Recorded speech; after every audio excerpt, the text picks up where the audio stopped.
안녕하세요. 4월 16일 목요일입니다. 오늘 함께 나눌 말씀은 창세기 26장 1절부터 11절까지 말씀입니다. 세 번역으로 읽도록 하겠습니다. 일찍이 아브라함 때에 그 땅에 흉년이 든 적이 있는데 이삭 때에도 그 땅에 흉년이 들어서 이삭이 그랄의 블레셋 왕 아비멜렉에게로 갔다. 주님께서 이삭에게 나타나셔서 말씀하셨다. 이집트로 가지 말아라. 내가 너에게 살라고 한 이 땅에서 살아라. 내가 이 땅에서 살아야 내가 너를 보살피고 너에게 복을 주겠다.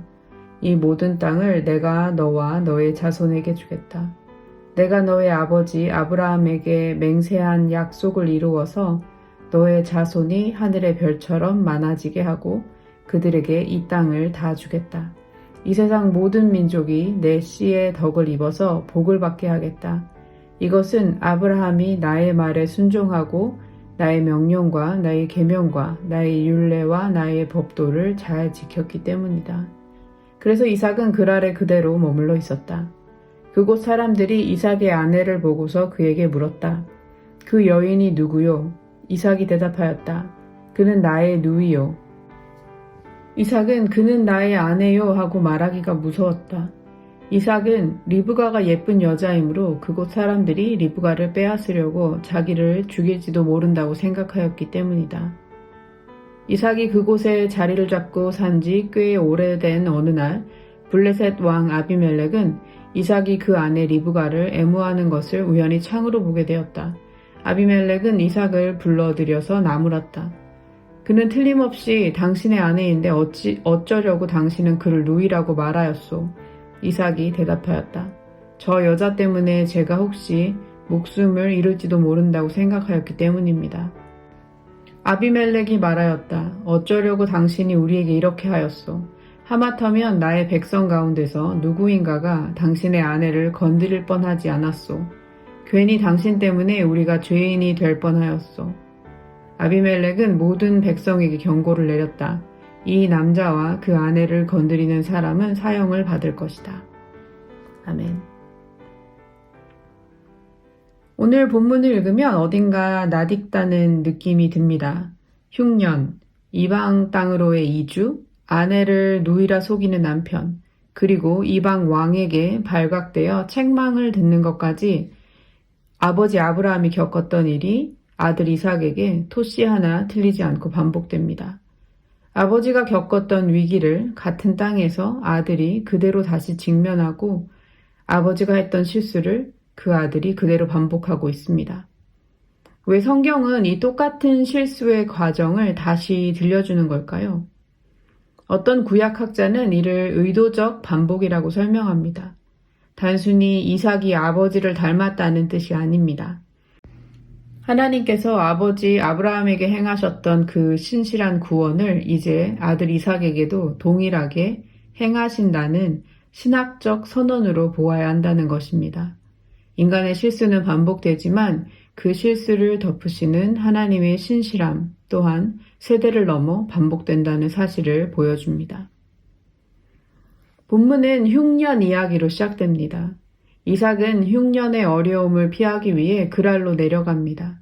그랄은 가나안 남쪽 국경지대로 풍요로운 이집트로 가기 위한 길목에 위치해 있습니다. 흉년 앞에서 이삭이 선택한 방향은 인간적으로는 가장 합리적인 판단이었습니다.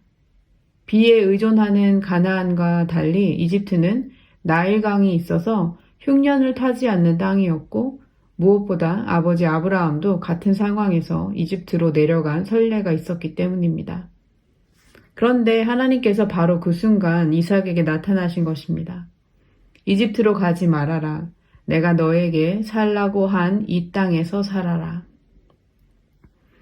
아버지 아브라함에게 나타나셨던 것처럼 이제 이삭에게도 하나님께서 직접 나타나셔서 말씀하십니다. 이것은 아브라함의 하나님이 이제는 이삭, 너의 하나님이기도 하다라는 그 나타내심 자체가 하나의 선언이 됩니다. 그리고 하나님은 방향만 꺾으신 것이 아니라 그 자리에서 언약 또한 갱신하십니다. 이 모든 땅을 주겠다. 자손이 하늘의 별처럼 많아지게 하겠다. 내 씨로 인해 온 민족이 복을 받게 하겠다. 창세기 12장에서 아브라함에게 처음 주셨던 그 언약이 이제 이삭의 약속이 되는 순간입니다. 하나님의 약속이 한 사람에게서 끝나지 않고 그 언약이 세대를 넘어 이어지는 것을 보게 됩니다. 하나님은 이삭이 겪은 이 위기의 순간을 낭비하지 않으시고 이삭이 가장 흔들리고 있었던 그 순간에 당신의 임재와 말씀으로 순종을 이끌어내십니다. 6절은 간결하게 결론을 맺습니다. 그래서 이삭은 그 아래 그대로 머물러 있었다. 이삭은 말씀을 듣고 머물렀습니다. 하나님의 약속의 말씀을 믿고 순종한 것입니다. 아브라함에게 믿음은 익숙한 본토 친척 아비의 집을 떠나는 것이었습니다. 그런데 오늘 이삭에게 요구된 믿음은 정반대입니다. 흉년을 피해 이집트로 가려는 발걸음을 멈추고 약속의 땅에 머무는 것이 믿음이었습니다. 여기서 우리는 소중한 믿음의 원리를 발견합니다.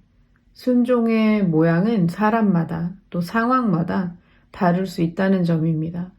누군가에게는 과감히 짐을 싸는 것이 믿음이지만 또 다른 이에게는 척박한 현실을 견디며 자리를 지키는 것이 믿음이기도 합니다. 그런데 곧바로 당혹스러운 장면이 7절 이하로 이루어집니다. 하나님의 음성을 직접 들었던 이삭이 이방인들의 시선이 두려워지자 금세 아내를 누이라고 속입니다. 우리는 흔히 이렇게 생각합니다.